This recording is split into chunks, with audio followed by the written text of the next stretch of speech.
Each week, nearly a dozen movies are released theatrically. 40 films a month, more than 400 a year. That's a plethora of cinema. Too much cinema. You'd have to be an addict to see all that. But don't fret. We've got you covered. This is Cinematics. Hey everyone, it's another week of Cinematics. Do I have everything recording? Yes, there is stuff recording. This is episode 206. Bruce Perky, thank you for the reminder to throw the end of this episode to my 7-year-old niece Claire. There will be a new outro for the Cinematics episode where I think she's going to say goodbye, everybody. I actually had her over to the house a couple of days ago where she has all these goodbye, everybody drops. So I have just in, what is it? In perpetuity, I have a whole bunch of Claire drops with not droppings, drops. Okay, yeah, don't drop Claire. No, drive, and I won't drop Claire. She's 7. She's getting bigger. I can't hold her in my arms anymore. But she will have some really cool drops at the end, audio drops at the end of every Cinematics episode. Moving forward, I am joined by my betters, Eric Holmes and Bruce Perky. Eric Holmes, for the video feed of our Cinematics episode, you have a wonderful shirt. Can you tell our listeners what the shirt is all about?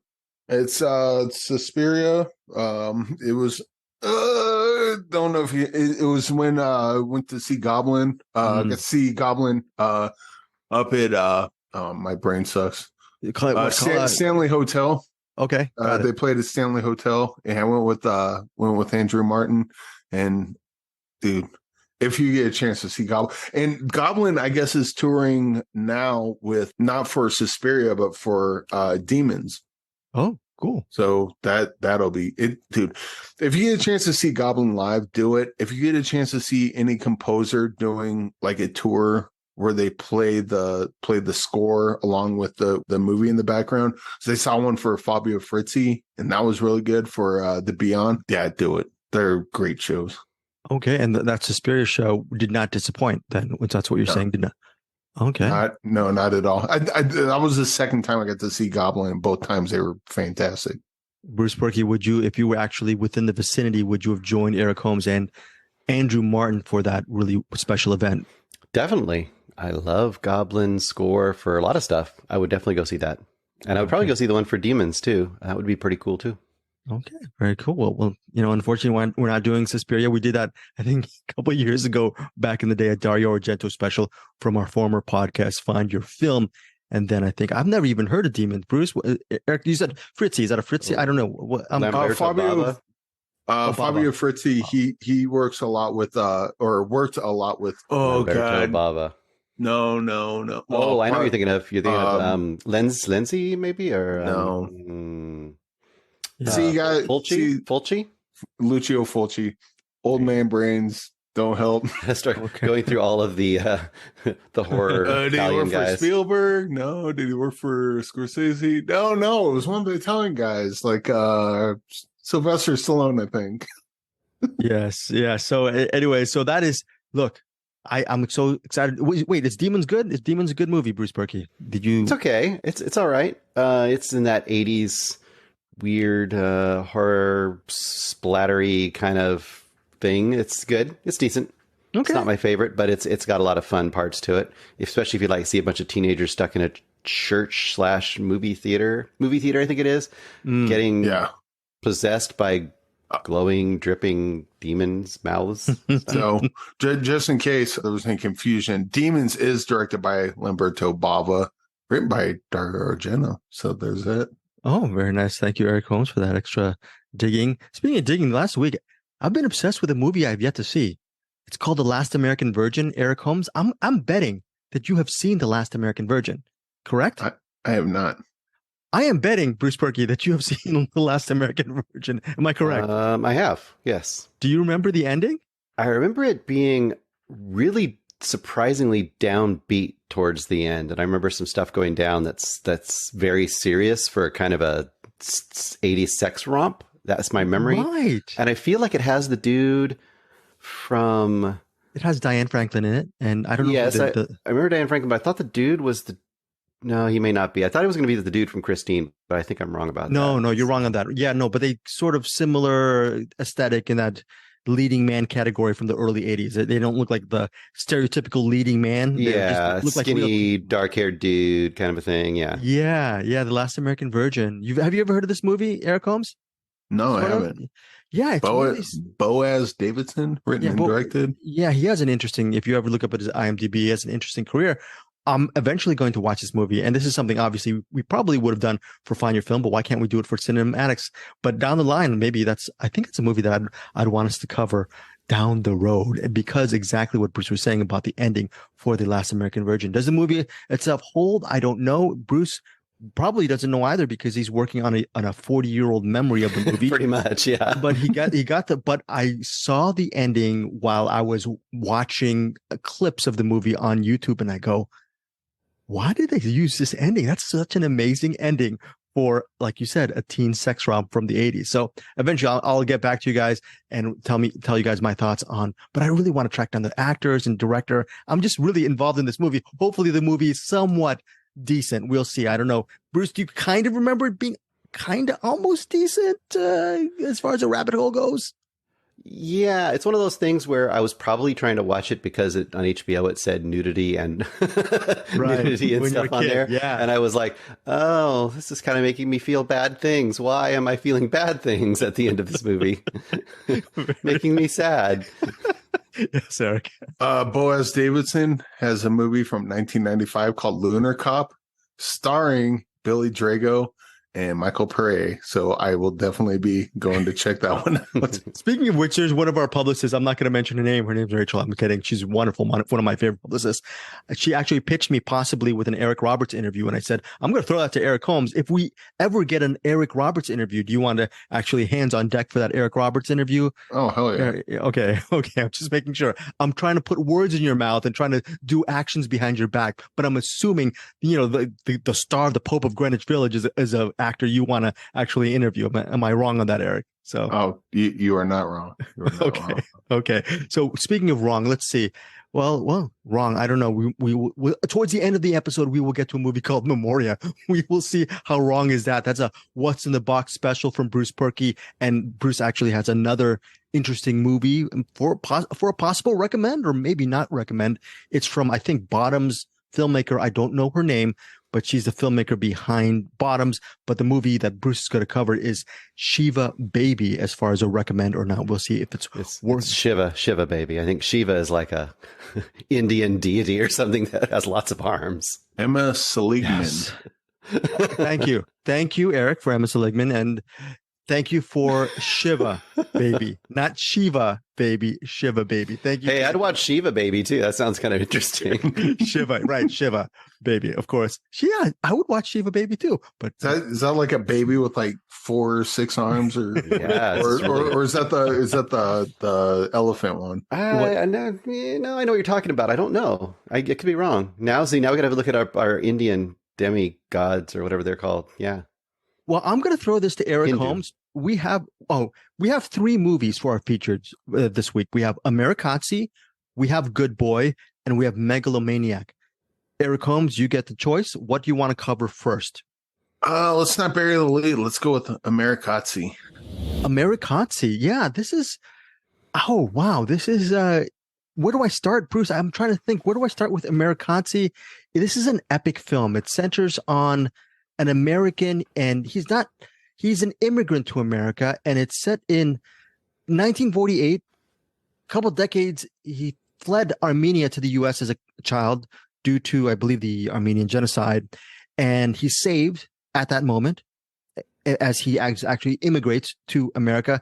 Years later, in 1948, the Soviets are allowing Armenians back into their area for sort of I don't know, what is it? It's not claim property, but Soviet Armenia. It was repatriate. They're expatriates, so they're repatriates, I guess. Yeah, the repatriates, and it's sort of a way to actually reintegrate themselves to that society, to that environment. The problem is, for this immigrant American, his name is Charlie, played by Michael A. Gorgian. I hope I don't pronounce some more names this episode. I was already horrible with the Shiva baby situation. You do have to pronounce the director of Memoria for me later, though. That's your responsibility. I will try that, Bruce. Okay, Michael A. Gorgian. He is a screenwriter and director and lead, the star of this movie. He plays Charlie. He's American. His wife has passed. He's lived a life in America. Now, probably in his early 50s, early 40s, he decides to actually settle down in Russia, under Soviet rule, because of this whole, like you said, Eric, the repatriation. He wants to be a repatriate, right? I think the idea was that the Soviet Union, and according to the movie, from what I gathered, the Soviet Union took over Armenia, but they're trying to bring Armenians back to Soviet Armenia, and on the looks of this movie, probably not the greatest. No, it is not the greatest idea. The greatest idea? It's not the greatest idea, Eric, because eventually Charlie is immediately thrown into prison for either a misunderstanding or a corrupt situation. There is what is that off-use phrase? No good deed goes unpunished. There's a crowd of Armenians trying to get bread in a line with a truck, and there's a little kid in the way, and he helps the kid, and everything's fine. By helping that little kid, the kid's mother is Armenian. He bonds with the kid and the mother. Unfortunately, the Armenian woman's husband is a high-ranking Soviet officer. The Soviet officer eventually, through his machinations and through a horrible act, he decides to throw this Good Samaritan Charlie into jail. And the rest of the movie deals with how he tries to persevere through his existence from jail. The one way that is sort of the heartbeat of his existence is he's sort of at the top section of the jail, and he can see over the crumbling walls of the prison an Armenian man and woman living out their lives in an apartment. That Armenian man is coincidentally one of the officers in the prison. He mans the guard tower, and you can see it's sort of a little bit of a Vertigo reference, sort of a voyeuristic situation. You see sort of two movies rolled into one. You see him observing their lives, as well as you get to see his life in prison. It runs at 117 minutes. The languages are Armenian, English, and Russian. Some may say that this might be a long movie because it's almost close to 2 hours. For me, did not feel long whatsoever. I thought it was actually flew by because the story was really well executed. Loved the character of Charlie and the people around the prison. And I just really enjoyed how this story unfolded. I think this is one of our biggest finds this year over at Cinematics. I don't know if you concur, Bruce Perky. What did you think of Amerikatsi? Yeah, I really like this movie a lot. But at first, I was kind of thrown off balance. And I think that's be kind of my warning going into this movie. At first, I just wasn't sure about the tone of this movie because the music, for example, very vibrant, like very, very vibrant. I mean, it's lush and full, and sometimes it's kind of almost comedic. And at first, I was like, what the heck is this music? This music seems so dissonant to this kind of gray prison movie. But then as I kind of sunk into the tone and the feel of this movie, it really worked for me, and it became more and more evocative for me. So I think that would be kind of my warning up front would be stick with it a little bit. I think also this is going to get a lot of people saying life is beautiful. Oh, this is just life is beautiful in Armenia. And I don't think that's really fair either, because I think they do different things. Where life is beautiful is, this very comedic character trying to make things fun in a very horrible situation for his kid, trying to hide his kid from the realities and kind of to mask everything. Whereas this is much different. I think this character of Charlie, he's almost more, at the start, I would say just naive. Like he's just naive, and he's kind of like the ultimate American, right? Like, yes, everyone's going to want to just do things like I want to do them. I want to come here and find out about my heritage, and I'll just talk to people. They're Stalinist Russians. What are they going to not have like to hear me talk about things in ties and neckties, and he just is really, really not aware of how first of all, the bureaucracy and just the arbitrary nature of the Stalinist bureaucracy can just in a whim almost make him a prisoner for years and years and years and years. And you mentioned Vertigo. I kept thinking Rear Window. I don't know if that's what you maybe meant with Rear Window. That's my fault. Yeah. I was thinking Rear Window some of the time, but if Rear Window was like if Jimmy Stewart instead of having his cast on, was literally, encaged in his apartment, and his whole meaning of life depended upon all those people across the way. But in this case, there's only the one. And I think there's so many magical things in this movie. There's some really awesome ways that communication is attempted between the outside and the inside world. There's also the use of art is really interesting in this. Yes. And the whole point of him was coming to Armenia was to learn about Armenian culture, and how that plays into this is very, very interesting. I think this is a fantastic movie, and it's a fantastic prison movie of its own type. I think some people might be disappointed because it doesn't have kind of a lot of the usual prison tropes, although it has a few of them. But it's very, a lot of people could complain, oh, it's a guy looking out a window, because it kind of is. But the stakes are so amazing in this movie. And just, for example, how much in this movie were you two hoping and praying that wall never got repaired? I know I was. Right. Absolutely. So, I wholeheartedly recommend this movie. This is a movie you can recommend to a lot of people. And I think a lot of people maybe wouldn't go out and watch it. And I think this reminds me of another find from this year, which was Love Finds a Room, Love Gets a Room. I forget which one. Love Gets a Room. Yes, Bruce. Yeah. Both war movies of a sort, but both kind of different, and both finding an interesting joy and lyricism and like real emotion in those moments. And I think those two movies are two big finds that kind of work together. Oh, and it's heartbreaking because you're saying finds, and I think one of the things, we don't want to shove movies down people's throats, but we just hope and pray that movies like Love Gets a Room and Amerikatsi really does find a much larger audience. Especially, I'm sure even the diehard cinephiles may ignore this movie. I don't know, but this movie, again, Amerikatsi, comes out on Friday, September 8th at New York Squad Cinema and LA's AMC Glendale.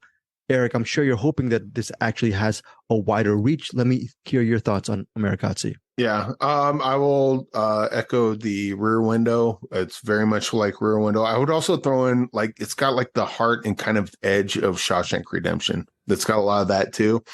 Man, this movie's great. By the way, I was wearing a Vertigo shirt, and I apologize for that, and that's why horrible on Hitchcock. I apologize to Hitchcock and you guys. So I've never seen Life is Beautiful. Watching this made me want to go check out Life is Beautiful, because Life is Beautiful just seemed like it'd be homework. And then I saw this, and I'm like, dude, if Life is Beautiful is anything like this, I totally want to watch it. Did you feel like this movie would be homework before you started? Because I didn't know what this movie was, because I didn't watch, and I didn't see a poster. I didn't watch any trailers or anything. I just put it on. Man, I was actually kind of blown away by this one. First of all, it's weird because it's got a lot of heart with what you have a person developing a relationship with someone that they never even talked to. They, eventually see each other. They have a connection, but it's kind of like a connection where there's no communication, or no vocal communication, at least. In his relationship between him and the guy in the guard tower that's across, he's looking at him through his home. There's a part of this in the end where he raises a glass to him, and I'm bawling. I'm like, oh my God. But then I'm kind of torn on it too. And this is kind of the push and pull with this movie. I'm kind of torn because, dude, he's in prison and you're imprisoning him. And they even kind of developed that as well. Yeah. There's another scene where the guard tower guy's got to do something he really doesn't want to do. And this movie's like really, it has a lot of heart to it, but when it gets intense, it gets intense in a very emotional way, just like I mentioned, but I didn't kind of detail. This movie's great. I hope everyone gets to watch this. Yeah, I think, Bruce, you mentioned the word magical. I think the most magical thing about this movie is one of the themes of the film is obviously it starts with the boy being led off from his village in a trunk, because if the trunk's open, he'll be killed along with everyone else. I think we're assuming the mother is actually holding him at the beginning, and she's saying, no matter what happens to you, always smile.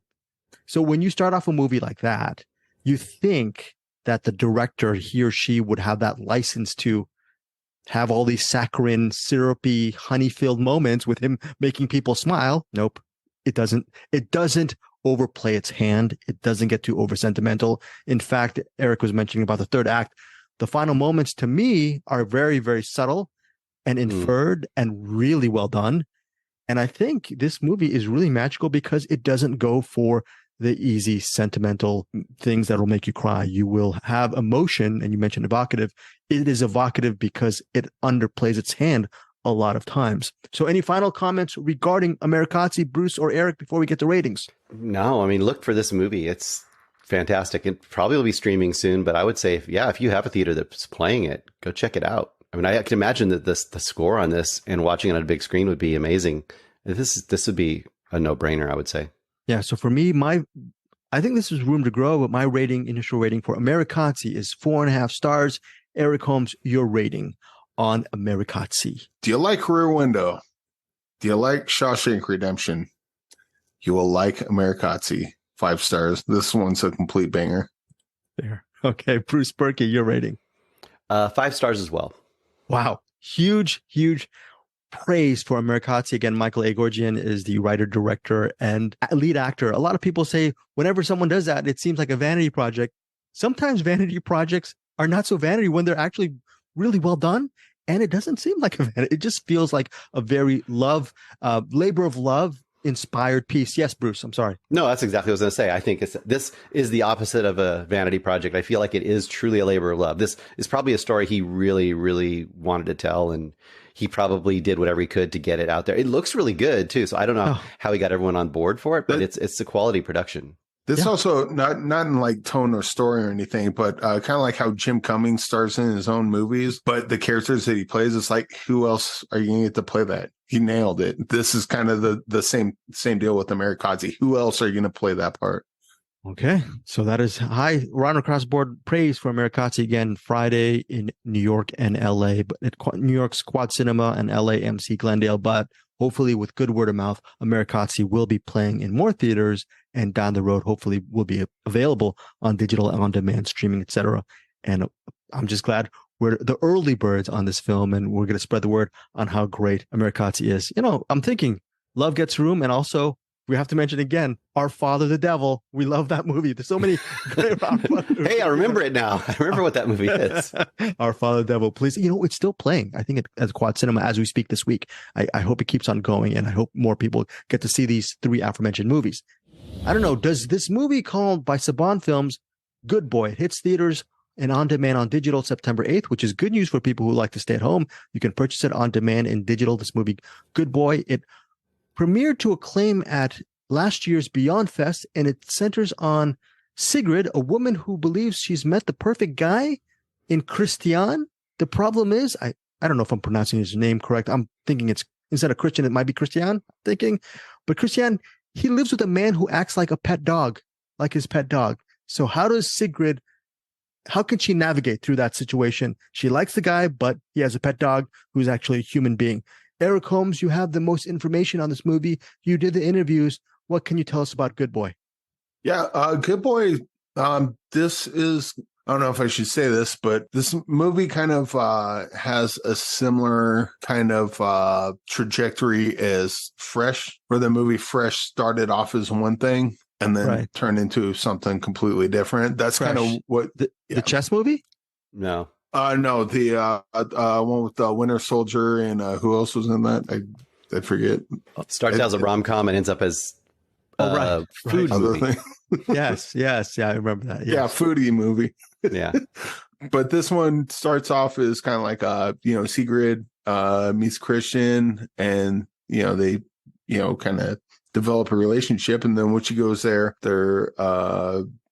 Christian has what would you call him? I don't think furry is a correct term, but it's kind of something similar to that, where just someone just wants to dress as a dog and act as a dog. And of course she's like turned off by it, but then it's kind of just part of their lives now. She's like, she likes Christian and he's charming and everything. So we'll see if we can make it work. And then she kind of turns around, and I'm thinking, oh wow, this is kind of like this is kind of a cool movie. It's a relationship where there's, I don't know, like a someone with a different lifestyle, that might put some people off, but after a while you kind of get used to it. And I thought it was a really good way to show how, you know, different lifestyles can, if you're open to it, they're completely fine and fun. And, you know, they're just, you can love and be with people that think and act differently than you. And then it switches. And I was like, oh, that's not that movie. This is what I thought this was going to be. So it kind of took it down a couple notches. But that second half was also a really creepy and good movie in its own right. If I had anything bad to say about this movie, is I really, really, really wish it would just lean into that first half and kind of taken that to the full extent, because the second half is things we've seen before. But in the world we're living in now, I think the first half is the more important story to tell. It's the more, hey, let's be open to different people with different points of view. And the second half still works for you, though, right? Does the second half still? Second half works for me in a vacuum. But with what they set up in the first half, is kind of almost squandered the first half by what they did with the second half. That said, I like both equally. It's kind of like oil and water. So like I could watch the first half and then just have them keep going with that. Likewise, I could watch the last half with a different opening. All that said, I think the movie that we got, I still liked it. But I was this movie could have been a banger. And this also could have been a movie that I think people with, different lifestyles would gravitate towards, had they maintained the heart and what they were going with in the first half. Newsflash, before we get to Bruce, I have an email. Eric, there's a movie with Eric Roberts. I forgot the name of the movie, but I'm being pitched by a publicist, and she says, I have time with Eric Roberts and the director Monday at 12:40 p.m. Can you make it? Eric Holmes, think about it first before we get to Bruce Perky. I think so. I don't know. Crossing fingers. We'll see what happens. Will Eric Holmes interview Eric Roberts, or will it be my job? We'll see what happens in a second. Let's see what Bruce says about Good Boy. Well, Good Boy. I have almost the exact same reaction as Eric. The first half, I think, for the most part, was really interesting. And there's one big reservation I have. So she has this kind of, they kind of have this kind of Tinder-y sort of date where they don't really know each other. And it's kind of that awkward thing. You kind of get a feeling he's a little bit socially not really super out there, even though he's a super good looking, whatever he is, Swedish Nordic guy, whatever he is. But when she sees Frank, she immediately is like out of there, like, what is this? Something's weird's going on. I'm out of here. I can't handle this. But her friend convinced her to go back, partly because she tells Sigrid that this guy is like this super rich heir of this. And I kind of wish that hadn't been there, or I wish it would have played more of a part in him. Maybe not once he found out that she knew that maybe he was less, like he thought her motives weren't there all the way. Because I kind of wanted to see the exploration, kind of like Eric says, of this. How do you come to terms and maybe come to accept this unconventional interpersonal relationship, right? That's the first half of this movie is kind of going. And I think I thought of things like Lars and the Real Girl. Definitely thought of that.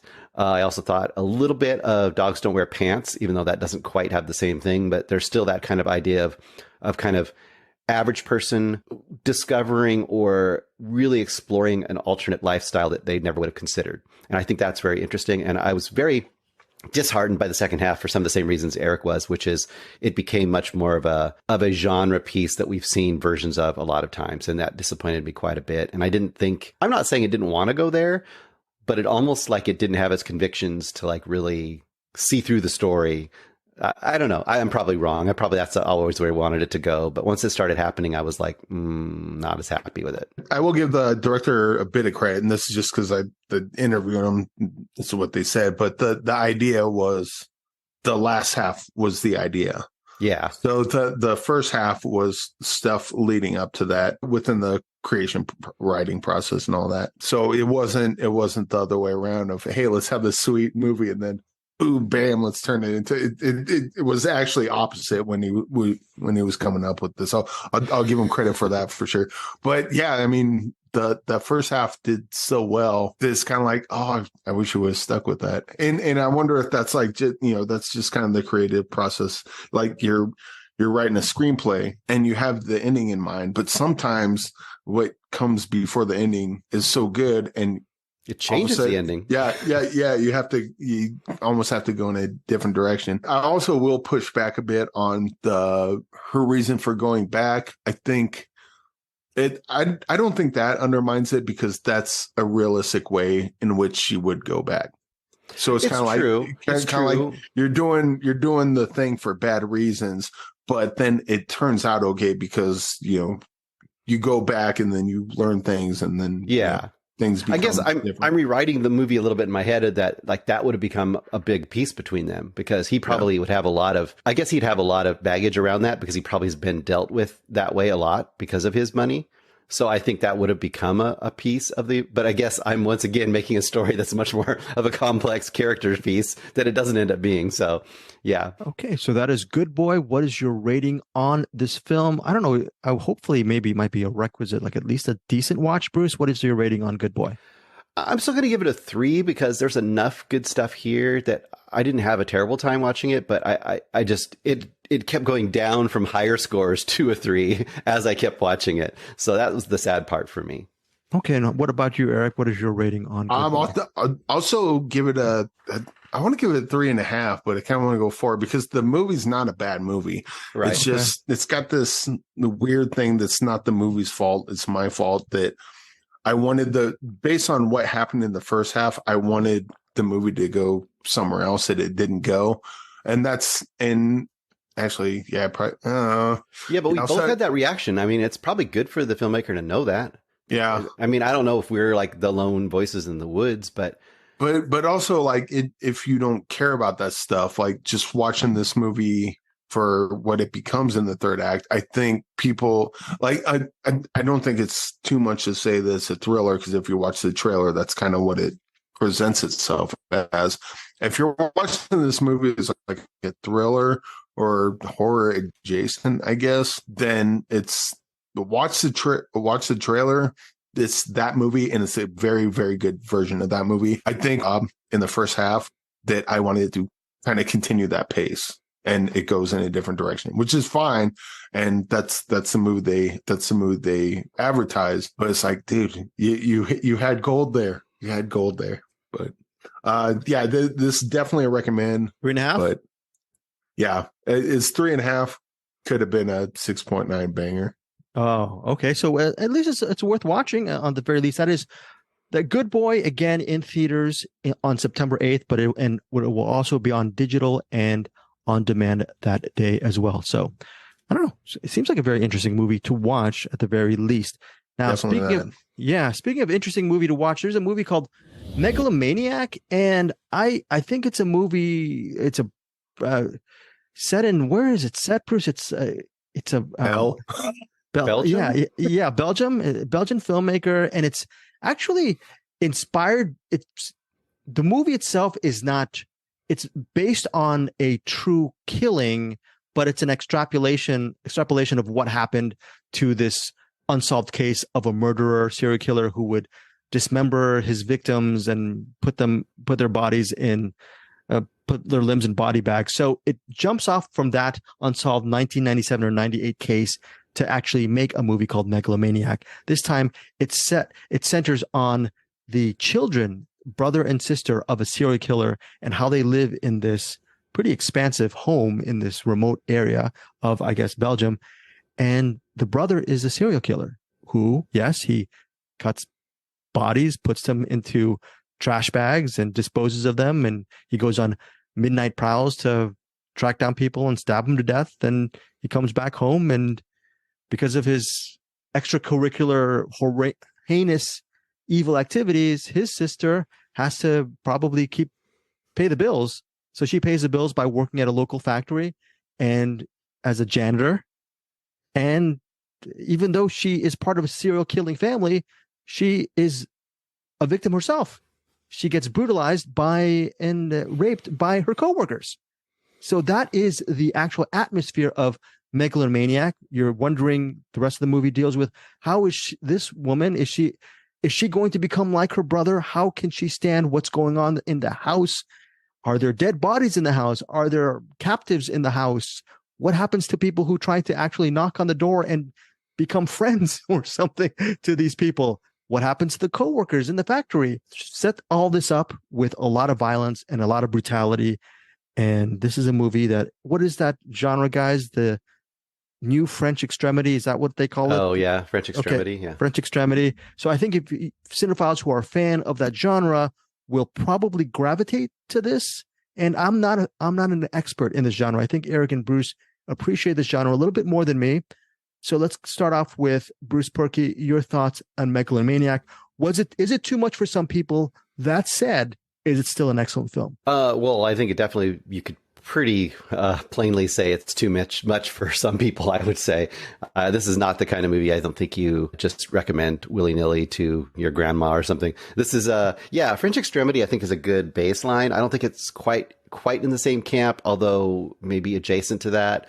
But I think people who can watch those kind of movies or are interested in those kind of movies, and we're talking about Irreversible and all that kind of stuff. We've talked about some of those in the past, Martyrs, those kind of really harrowing, relentless, really bleak kind of looks at versions of reality or not reality. People that can kind of hang with that or go those paths, I guess, would be the kind of people you might suggest for this movie. Because like you said, I mean, just your description alone should give people some pause if it's not for them, because you're mostly following the Martha character, who's the sister.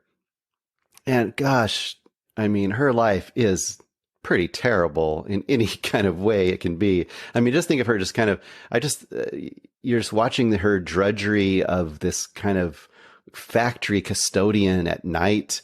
And then on top of that, just getting abused daily and then going home to this weird home life. And then you find out that she's definitely got levels of unbalance in her own psyche, along with her brother, obviously, is fully over the edge of whatever he's done.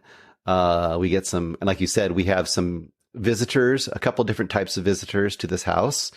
And they both have some fairly harrowing encounters as well. I would say this is a movie I respect for its purity of vision more than I enjoyed the experience of watching it. So it's an interesting one for me to rate for that reason.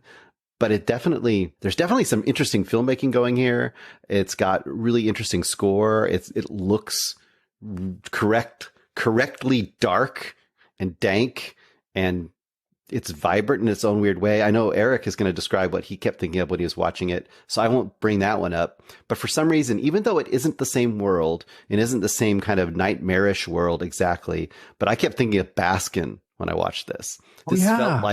This felt like it was in the same sort of weird alternate reality. Both movies feel like the kind of thing where, like, if you stepped into the wrong building and were stuck in with these people, that you're just in a very personal kind of hell that you wish you weren't in, but you're in there. So you're in here for 95 or 108 minutes or whatever it was.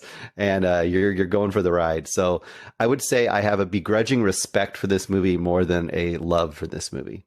I will say it's a singular experience, at least from my point of view. It's just a very singular experience. Eric, your thoughts? Everything Bruce said is correct. All right, well, let's go move along.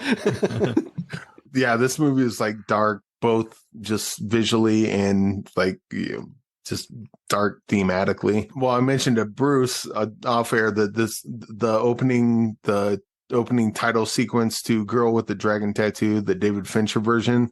This movie looks as amazing as that. I thought the look of this movie was just fantastic. And like Bruce said, it's dark, but it's dark, but it looks good. It looks really good. As far as the story goes, this is weird because I feel like the movie that plays in front of you is not the complete story. I feel like the movie's trying to tell me something that I'm not picking up, but I'm interested to go back, and it's like, what does it all mean, man? You have all the murder stuff and the stuff with the sister and her getting raped by her coworkers, and you have all that stuff, but it feels like there's another message underlying the entire thing, and I didn't quite pick up on that. I don't think that's the movie's fault. I think that's just me being. Sometimes I need a catcher's mitt on my. No, I know. Wait, I'm gonna. No, I think it was actually there are some abstract imagery in this film, and to your point, Eric, there are dream sequences or surrealistic moments that. Yeah, there's a bunch of those. Open to interpretation. So I think it might be hard to even, sorry. I feel like, no, I agree. I think that there also could be allegorical stuff going on here too we don't know about. Like this could be, I mean, I kind of hate Serbian film, but the whole idea of Serbian film as being an allegory or Salo being an allegory for political stuff, there could be something like that going on here too. And that could be the kind of thing that maybe Eric's tapping into. There could be something going on that way. Yeah, it could be. But over my head, definitely. Yeah, but the action scenes in this are really well done. Save for like there's one scene in particular that goes a little too hard on the shaky cam. You know, they could have dialed that back. But even that scene was like the chaos and the fear and that kind of still came through. I'm kind of with Bruce. I think I actually like this a lot more than Bruce. Where definitely respect this movie. I don't think I fully got it, but this is one of those movies that I would kind of like to go back and kind of pick apart and see what I'm missing, and kind of because it definitely has some David Lynch vibes to this as well, where like David Lynch gets weird, but it's like I don't get it, but I feel like he does. So let me see if I can figure this out. This is kind of what Megalomaniac does. It's like I'm not fully grasping everything, but I feel that there's intent there, and the filmmakers aren't just throwing out random stuff, just throw it out. I feel like there's a puzzle to be solved here. And let me tell you, this is probably not, this is off topic. Well, maybe kind of a topic adjacent. After watching Megalomaniac, I've always respected them. I have a newfound respect for social workers. Let me just tell you, they have a hard job. They have a really hard job. And there is a specific dish that is served. I'm not going to say if it's served hot or cold, but it's a specific dish that I will never eat after watching Megalomaniac. So it's just going to have to happen that way. I don't know. What do you think? Do you think you're going to ever have that dish again, Eric Holmes? Oh, yeah. Oh, okay. Oh, you are disgusting, Eric Holmes. How could you say that? I'm a human dumpster. I'll eat anything. That is fair. You are very good with those courtroom dramas. That is a good rebuttal. Now, Megalomaniac, final thoughts before we get into ratings, guys? Going once, going twice. Bruce. The only thing I wanted to say was, I think, if I'm correct, that Eric is talking about the scene that he thought was a little too frantic is towards the end, and it's very bloody. Is that what you're thinking of? No, it was someone's running away. It's outside. Oh, okay. And the camera's doing this. Yeah, I agree. But I love the setting where that happened, though. Yeah. The setting was very cool. Anyway, that's all I had to say. Sorry.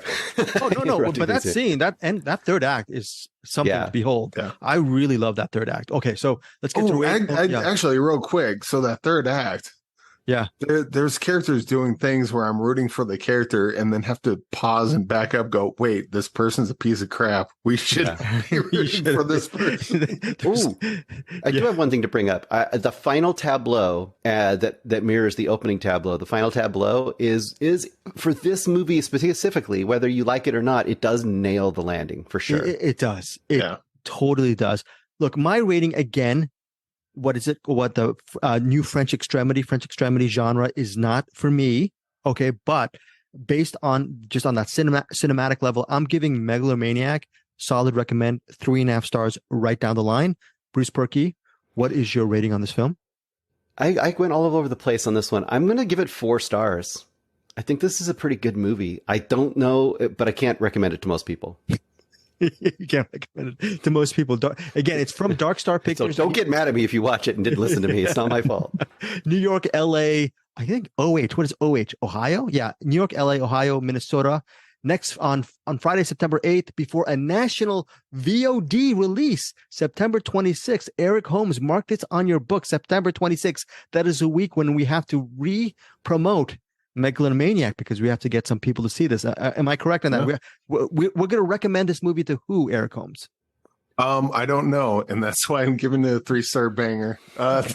There's a very specific audience for this that's gonna watch this, go, holy crap, this is a movie I've been waiting for my entire life. And there's another audience that watches this and says, nope. I'd say if you hear there's a brand new Gaspar Noé movie and you hear there's a brand new Lars von Trier movie and you're just like, oh, I must get first exactly. ticket. That's to who wants to go see this movie. Yes. Oh, and finally, to Bruce's point, it's really good filmmaking. That director, I got to pull up the name again, but Karim Quehaj. Okay, thank you, Bruce. But you're just wondering, even if it's not this kind of really violent film, he's a great filmmaker. He knows how to compose shots. There is a chase sequence which looks like it comes out of a high-end thriller. And it's really well done. I could see this person doing a neo-noir or a war movie or a crime thriller and having it be any kind of movie that Fincher would do really well. I could see this person doing really well in their own way. Oh my gosh, there is a sequence. You know, I gave this movie 3.5 stars. Maybe I should have given it 4 stars. There is a sequence in the factory where there is an absolute awesome person-to-person confrontation that is nonverbal, and I'm not going to say what happens, that you're just going, what the F? And it's just so well done. I think you guys know what it's about. It's one of these kind of situations, and it's really well done. Really good filmmaker. And 3.5 for me, 3-star banger from Eric Holmes, solid 4 stars from Bruce Purkey, and that is Megalomaniac. Now, I think we're done with all our movies for our featured films, but we have a couple more films to get out of the way before we leave this episode. We have a movie that I mispronounced. I said it was Shiva Baby, but it's Shiva Baby. That is a recommendation hopefully from Bruce Purkey. Why did you see this movie? What is this movie about? Yeah, etc. Well, I've heard him talk about it on the Film Vault for quite a while. I've been meaning to watch it forever. I noticed it was on, I think, HBO Max, if I remember correctly. I don't know if it just showed up there or I just noticed it there. You know how that happens sometimes. But Bottoms just got released a week or so ago, which I would like to see soon. Maybe not in the theater, but we'll see. But directed, I believe, by the same director, if I'm right. It definitely has the same star, which is Rachel Sennott. Sennott? I don't know how to say her name. Sennott, yeah. And I believe they're the team. I think it's the same team that was in this movie is also behind Bottoms. And Shiva Baby is from 2020. And this is a great example of how you do a really focused movie in almost all in one location, but also make it kind of this, it's like, this is like its own little subgenre that I think the Safdie brothers really do great, which is this kind of, I don't know, social, psychological anxiety thriller of sorts, you know, but they don't really have all the trappings of a normal thriller, but they keep you tense, even though people are mostly just talking.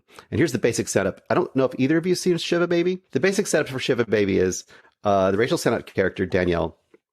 It opens with her, and she's finishing a lovemaking session with a man. You know, she's bouncing on him, calling him daddy. She gets off. He's an older dude, of course. There's kind of an awkward relationship between them. You can tell something's weird. He ends up giving her money, but talks about how he's helping her through school. So you're like, is she a prostitute, or is it kind of like a unspoken thing going on here between the two of them? Very, very quick scene. And then he gives her this really nice bracelet.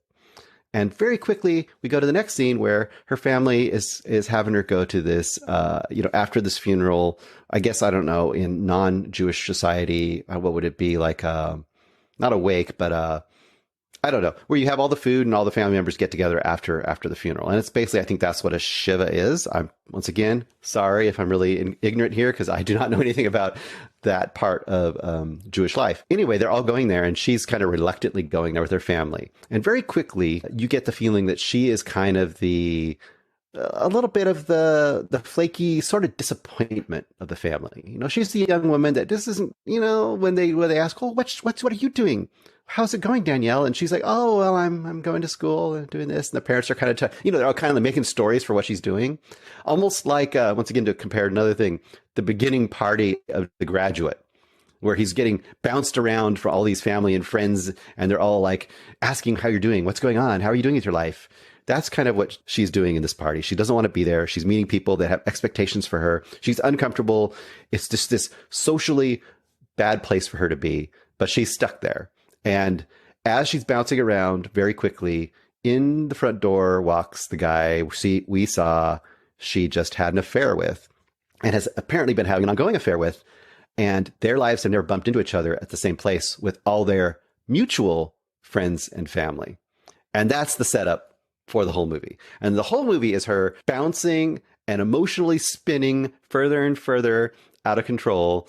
And you're just constantly tense about what's going to be found out, what's going to happen, and who's going to say or find out what about whom. It's really a shot across the bow for Rachel Sennett as far as an actor goes, just coming in there and just owning this movie, because she's pretty much in every scene in this movie. Other than her, Max, who is the guy, dude. You've seen him in. Oh, I can't say. I can't remember his name, but he was in a world that he was in that movie. He played the main guy. This is a really great movie. Quick watch. It's like an hour and 18 minutes or something like that, which is perfect for this kind of movie. Like I said, in one location, but it doesn't feel stifling. It's actually just crackling and active and funny and tense, and it's great. So writer, directors, Emma Seligman, and just a great voice, you think, as far as a writer, was it very funny? Yes. Yeah. It's funny in the way that it's like, it's not that, it's more that awkward, like, oh God, making you cringe. Like I said, Safdie Brothers. I think that is a great comparison, because when you watch Safdie Brothers, there's always that kind of tension and there's that awkwardness of situation that is humorous too, but tense too. And I think that's how this movie operates. Okay. So that is Shiva Baby, written and directed by Emma Seligman, headlined by Rachel Sennett, and hopefully one of these days, all three of us will go get to see Bottoms, because that's getting a ton of heat right now. A lot of people are loving that film. What is your rating on Shiva Baby? I went between 4 and 4.5. I think I'm going to go 4.5 because I just had a heck of a fun time watching this movie, and it's fast and it's rewatchable, and yeah, this is just really, really a lot of fun. I would say, Greg, you would probably really like this movie. It doesn't really go the same as Woody Allen, but how Woody Allen is kind of based on these crackling interactions between characters that are highly neurotic and highly awkward. This has got some of that going on too. Oh, I think this is something that's right up my alley. After this, I might be on your train and really hope to see Bottoms in a theater near me. So that is the recommendation of the week. We're going to finally close on What's in the Box. Before we get to What's in the Box, Eric Holmes, we have to promote Peter Beta and Tyler Noe and Joseph Navarro from the Middle Class Film Class. What does Peter Beta do for every week here at Cinematics, Eric Holmes? After a week of Good Boy, Megalomaniac, not so much Amerikatsi. Amerikatsi had some joy to it, but the other two is I think we could use a nice, just slowly throw a comforter over that beat and kind of lean on top of it and kiss a good night with that beat. Remove your hand from the box, and you die. What's in the box?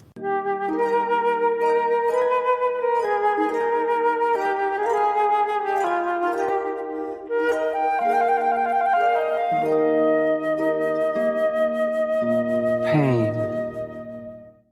All right, we're stupid. back. No, that wasn't stupid, Eric. That was you're not the one who mispronounced Shiva, baby, like I did. So Bruce Perky, it's Shiva Baby, of course.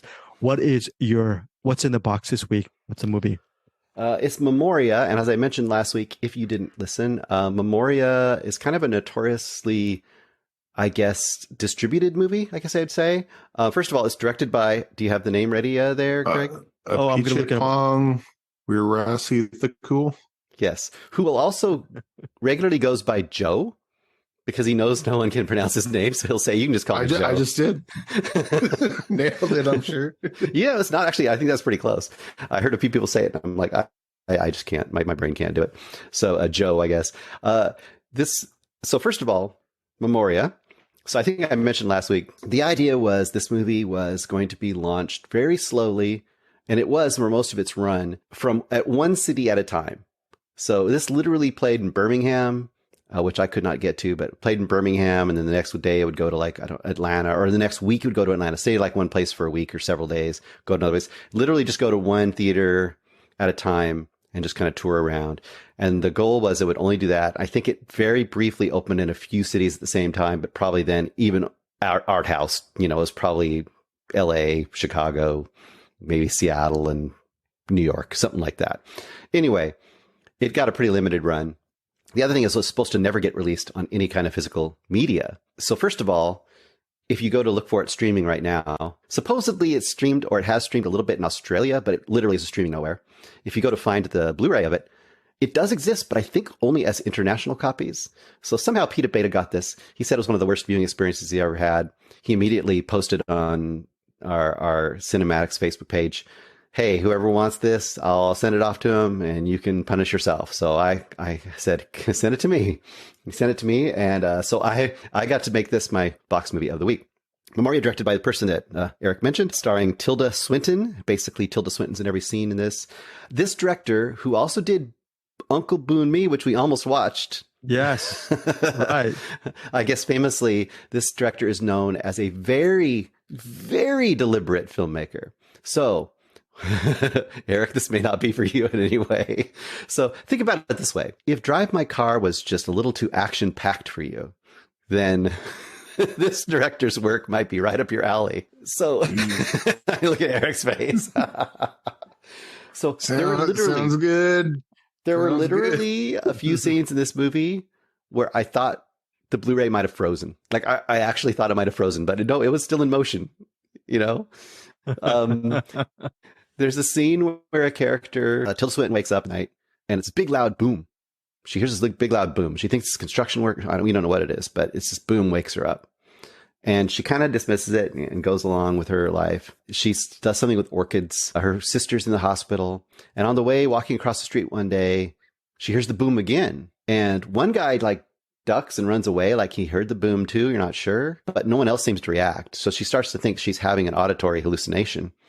And essentially she starts to try to recreate the boom somehow, find someone who can recreate the sound for her so she can maybe identify it and figure out what's going on, or if it's just in her head or what's going on. That's kind of the essential mystery of this movie. And there's lots of Tilda Swinton walking around places and looking at things and listening to things. There's one scene, for example, she meets up with a person who says he doesn't dream. She says, when you sleep, you don't dream. And he says something to the effect of, no, I don't dream. She says, what happens? He goes, nothing. And she goes, show me. So then he lays down on the ground and he falls asleep. And you watch him lay down on the ground and fall asleep. And then you watch him sleep for a while. Oh my God. And then he wakes up. And she says, that's the kind of movie this is. So this is definitely, if there's any kind of movie that's like a vibe movie, you either get into and enjoy the vibe or you don't. You know, the soundscape is a big part of it. It's a lot of natural sounds and you'll just be sitting in a setting watching her slowly walk through it, or stand and look at something barely moving. There's a lot of that in this movie. All that being said, I kind of love this movie. What? I kind of really liked this movie. Get out of here. Yeah, I did. Well, hold on, Bruce. Wait, Bruce. On Rotten Tomatoes, which I know our buddy Joseph Bridges believes is not a good resource, and with all due respect, yeah. I think it's a good resource. Agree to disagree, Joseph Bridges, and we love him. He's one of our wonderful members for our Facebook group. Does almost even daily recommendations. But look, Memoria, 90% critics love it. 42% audience. Where's that? Yeah, that seems right. That seems right. Yeah. I mean, this is, so I usually get mad at Anderson because he says like critics, critic proof, blah, blah, blah. And I like, yeah, this is kind of one of those movies. Like if you like this director, you like this, but I can absolutely see like most people just hating this movie and not having any value in it. This is, okay. We talked about, what was the movie we watched where it was like the sculptures? Wasn't that also Tilda Swinton?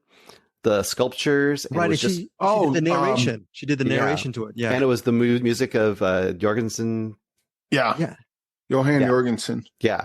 So that's an experimental movie. If you get into the vibe, you get into it. This is it isn't similar, but as far as this is experimental, if you get into the vibe of this movie, it can hypnotize you. And you can really, I think this is like you put your headphones on, you sit down, you're relaxed, and you just let it wash over you, and it either works or it doesn't. I think for most people, it's not going to work. For whatever reason, I don't know if I was just expecting it to be terrible and slow, so I let it kind of come into my world. But I really enjoyed it quite a bit. One thing that's really great about this director, I heard a anecdote. Apparently, people have come up to him and told him they've fallen asleep in his movie multiple times. And when he hears that, his movies, various movies have put people to sleep. when people tell him that, how do you think he reacts? He gets excited. No, I get it. He'll actually go down on the floor and start sleeping too. You'd think that's a good answer. He actually does get excited, and he wants to know what point in the movie they fell asleep, because he's curious to know when they fall asleep. So in that way, he's almost like Lynch, but taken to the nth degree. Like he wants his movie to actually like fade into literally into somebody's dreams. So if they fall asleep while they're watching this movie, it's kind of interesting. So that's, if that's the point, then hey, I just reviewed this movie. Didn't see the whole thing because I fell asleep halfway through, but it's what he would have wanted. This is the kind of movie I could literally see this movie being an installation somewhere, and I think it would live in that way perfectly. Like I could see this being in some kind of a thing where it's like you're in a dark room where the entire walls are this movie and the sound system just envelops the room, and you just go there and lay on the ground and experience it for as long as you want to experience it and leave. Real quick, it was Johan Johansson, Last and First Man. Yes, which was cool. That movie is cool. Okay, so once again, not for everybody. I quite dug it. I would probably go 4 stars in this movie, but depending on my mood, it might go down to 3 stars or up to 5. Is the reason why Peter Beta decided to give you, I guess, his Blu-ray or DVD copy, and he didn't appreciate Memoria because he is a fellow film podcaster and a lover of cinema? Is it because he's just a little bit crass and lacks nuance as a viewer? Is that why, Bruce? What do you think? I mean, I don't know. Maybe it could be that. I mean, Eric, could you ask Pete if he's a crass cinephile? And but I'm old and I like my naps. I'll get right on that. I'll be sure to ask him before this thing airs. So make he's sure like, what the hell would you ask me this? Because he basically now just unfollowed me and will like definitely not be my friend anymore. So Bruce, after watching this, because I saw that a Pitch It Pongri Rasikthakul is doing on IMDb, they have Untitled Project with Arthur C. Clarke, probably not with Arthur C. Clarke, but who did 2001 Space Odyssey and Rendezvous with Rama. Like, what would a Pitch It Pong sci-fi, Arthur C. Clarke sci-fi movie kind of look like? Like, what do you got in your head for something like that? Is that something to be excited about, you think? Or it maybe. I mean, it could be, because like if you think about the slowest parts of 2001, where it's just kind of you just watching the space station slowly turn, that kind of stuff with the music going. I could see him doing that. Although this is almost all not indigenous, but whatever. Just the sounds of the place around it, not the music. So this is the kind of scene. This is the kind of scene where this movie has like a scene where you just see Tilda Swinton walking down a street at night, and then she passes a dog, and then as she's walking, the long shot, you see the dog is kind of following her, and she goes into a square, and she looks back, and the dog is still following her. And she slowly stops and creeps around a corner, and then she looks, and the dog keeps going. It's that kind of thing. Oh, forget it. I'm totally not. I'm with a Peter Beta right here. I am not watching Memoria. The director what is you're saying is it's exactly like the first third of Bad Luck Banging or Looney Porn. Oh no! I love Bad Luck. Wait, you guys are something else. Here, let's walk down the street. It's just have the camera just kind of follow them, walk down the street. All right, they walk in the building. Just sit here and look at the building for about 5 minutes. Yeah, it's unjustifiable. It's glacial. It's a glacial pace, but for whatever reason, it worked for me. Yeah, it worked for you. You were just in the whole vibe and the mood of it. There's something. This is the kind of movie. If it doesn't work for you, it's just dull as dirt. And if it works for you, it's weirdly transcendent. Like everything seems symbolic and important. And I think it was more on that side for me than the other side. This actually kind of reminds me of Skinamarink. Because like Skinamarink said movie I should have hated, but for some reason it's just shots of rooms with TV playing in the background. But for some reason I was in the right frame of mind. I was transfixed on it and I loved it. But then there's stuff like that, the first third of Bad Luck Banging or Looney Porn, where I'm like, F this movie and it's B. I hate it. I want it to end right now. Yeah, like I would say, I'm not going to keep talking about it because there's not much to say, but situational movies. There's certain movies that are situational, even for yourself, right? Like you feel like if you went into it in the wrong mindset, you'd hate it forever. Like if I went into it thinking like, oh, this is going to be so cool and so action-packed, I would probably have hated it. But I was such a low expectation that I ended up kind of loving it. Okay, very cool. So that is it for this episode. Before we go, Eric, you have anything? What else is coming out this Friday that people should maybe check out? Well, we got new Goodbye Monster, which is actually now on digital and Blu-ray after disobeying orders by using an untested idea to defeat the dark spirit. A promising young doctor accidentally destroys his island and is brainwashed from Kunlun Hospital, forbidden from ever practicing medicine again. But when a young boy comes to him for healing, he may have one more chance to redeem himself and restore his home. Oh, cool. We also have King on Screen coming out on VOD. This is basically 1970. I'll just read this because you'll see why in the first name I see. 1976, Brian De Palma directs Carrie. Oh, very good. I like that. The first novel by Stephen King. Since then, more than 50 directors have adapted the masters of horror. It's basically Stephen King movies on screen and the adaptations. We got Riding in the Sun coming out in limited release. Sebastian Silva is depressed. When he's not sleeping, the filmmaker is taking absurd amounts of ketamine and searching the internet for painless suicide methods in an attempt to snap him out of it. His manager sends him on vacation to a nude gay beach. There, he almost dies trying to save social media influencer Jordan Firstman from drowning, and then hilarity ensues, I imagine. Okay. We got Freedom's Path, also limited release, follows a wounded Union soldier named Kitch, who, when saved by a group of black soldiers, helps him run the Underground Railroad while he recovers from his injuries. That one doesn't sound bad at all. Aristotle and Dante discover the secrets of the universe in theaters. Two Mexican-American boys on the cusp of manhood form a life-changing bond after a chance meeting at an El Paso pool in the summer of 1987. Okay, Then we cool. also have Poor Things in theater.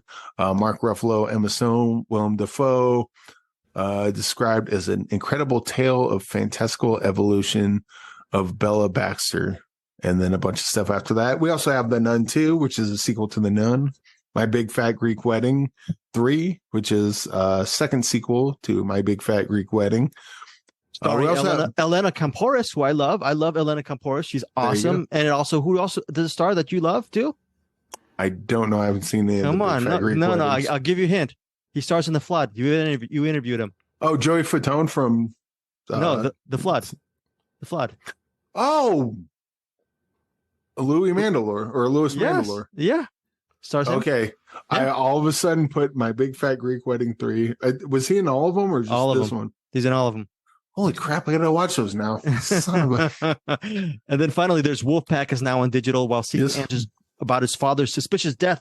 A trained physician infiltrates a mercenary group and soon uncovers a dangerous international conspiracy that could threaten the lives of millions of civilians. Actually, out of all of these, the one I might want to see is Wolfpack. Yes, Eric. I believe Wolfpack is Well Go USA. Well Go USA. I think. I'm not 100% sure, but I'm pretty sure that's Well Go. And if that's the case, then get excited because their movies aren't for everyone. But like if you dig the action movies, they're usually pretty fun. Yeah, and we have to also mention. Yeah, go ahead. Oh, and I was going to say, not to get to all of the following week, but I believe next week we're covering Canary, Elevator Game, and A Million Miles Away. Okay, fair. Yeah, at least among others, possibly one I'm particularly excited about, but we'll see. Well, that'll be for next week. Yeah. Also for our merch, go to findyourfilmpodcast.com. Eric Holmes has created a lot of items, so check out our merch on findyourfilmpodcast.com.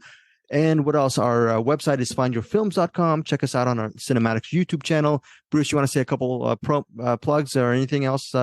Follow you on Letterboxd, or I don't know, follow the boom sound outside your domicile, and maybe Tilda Swinton will be there watching a man sleep on the floor. What else? Follow me slowly walking over to the boom sound. No, oh my God. I think Peter Beta is actually going to be, he's going to have his own version of Memoria or Trauma to listening to Bruce Perky's highly positive review of Memoria. I don't even know if he'll be able to do another episode of Middle Class Film Class. We'll see what happens. You might have actually traumatized Peter Beta for generations to come, but just for that review. Bruce Perky, before we go, final thoughts. Eric Holmes. Go to findyourfilmpodcast.com. It is banger season, and we have shirts and tank tops to go along with it. And speaking of banger season, I think we covered a couple of them today, so If you're wearing the commemorative Banger season T-shirt, then I guess that makes it better. I don't. It enhances the vibe. Enhances the vibe. Eric Holmes, again, as per usual. Final thoughts from Bruce Perky. I don't have the final thoughts. Final thoughts come from Claire. All right, take it away, Claire. Goodbye, everybody. Thank you for joining Cinematics.